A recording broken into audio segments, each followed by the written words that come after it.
Balsam விதை. Balsam தாவரத்தை பார்த்திருக்கிறீர்களா? சிறு தாவரமாக வளரும், பல நிறங்களில் அழகழகாக பூக்கள் பூக்கும். நம் வீடுகளில் கூட இதையெல்லாம் வைத்து வளர்த்திருக்கின்றோம். இன்னும் பார்க்கவில்லை என்றால் ஊட்டி, குன்னூர் போன்ற பகுதிகளுக்கெல்லாம் செல்லும் பொழுது அங்கு தாவரவியல் பூங்காக்களில் இதை மிக அழகாக வளர்த்தி வைத்திருப்பார்கள். இப்படி பூக்கள் பூத்து முடித்த பிற்பாடு அந்த பூக்கள் விதையாக மாறுகின்றன. அந்த விதை பை போன்ற ஒரு அமைப்பிற்குள் இந்த வடிவத்தில் இருக்கும். பை போன்ற அந்த அமைப்பு சிறிது முற்றிய உடனேயே அதை தொட்டால் உடனடியாக அந்த அமைப்பு பை வெடித்து நாலாபுறமும் அதன் விதைகள் சிதறி போய் விடும். ஏறத்தாழ சில நேரங்களில் பார்க்கும் பொழுது 3-4 அடி தூரம் கூட அது சென்று விடும். விதைப்பை என்னவோ சிறிதாகத்தான் இருக்கும், ஆனால் அது வெடிக்கும் பொழுது மிகவும் வேகமாக வெடித்து தூர போய் விழுகின்றது.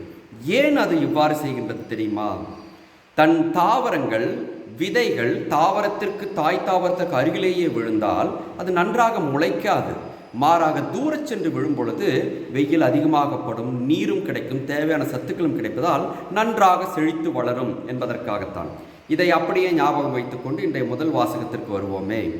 ஆதி திருச்சபை நாம் திருத்தூதர் பணிகள் நூலில் முதல் அதிகாரங்களிலெல்லாம் காண்பதைப் போல எப்பொழுதும் எருசலேம் பட்டணத்தில் மட்டுமே தங்கியிருந்தார்கள். ஒரே குடும்பமாக இருந்தார்கள். அவர்கள் வேறு எங்குமே செல்லவில்லை. அந்த நேரத்தில் தான் ஸ்தேவானின் மரணம் நிகழ்கின்றது.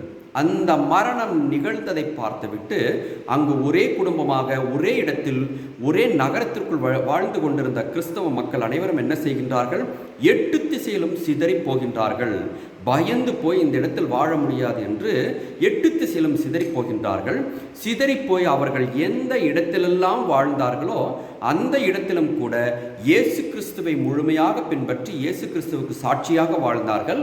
இவர்கள் வாழ்ந்த வாழ்க்கையை பார்த்துவிட்டு அந்த இடத்தில் இருந்தவர்கள் எல்லாம் இயேசு கிறிஸ்துவை பற்றிய நற்செய்தியை அறிந்து கொள்ள முன் வந்தார்கள் என்பதை நாம் அறிகின்றோம். அன்பார்ந்தவர்களே, திருச்சபை இன்னலுக்கு உள்ளாகும் பொழுது அது பால்சம் விதையாக வெடித்து சிதறுகிறது என்பதைத்தான் இன்றைய முதல் வாசகம் நமக்கு எடுத்துச் சொல்கின்றது. திருச்சபை இன்னலுக்கு உள்ளாகும் பொழுது அதை குறித்து வருத்தப்பட வேண்டிய அவசியம் இல்லை. அது தானாக நமக்குள் அது ஒரு வருத்தத்தை தந்தாலும் கூட அது கடவுளது ஏற்பாடு.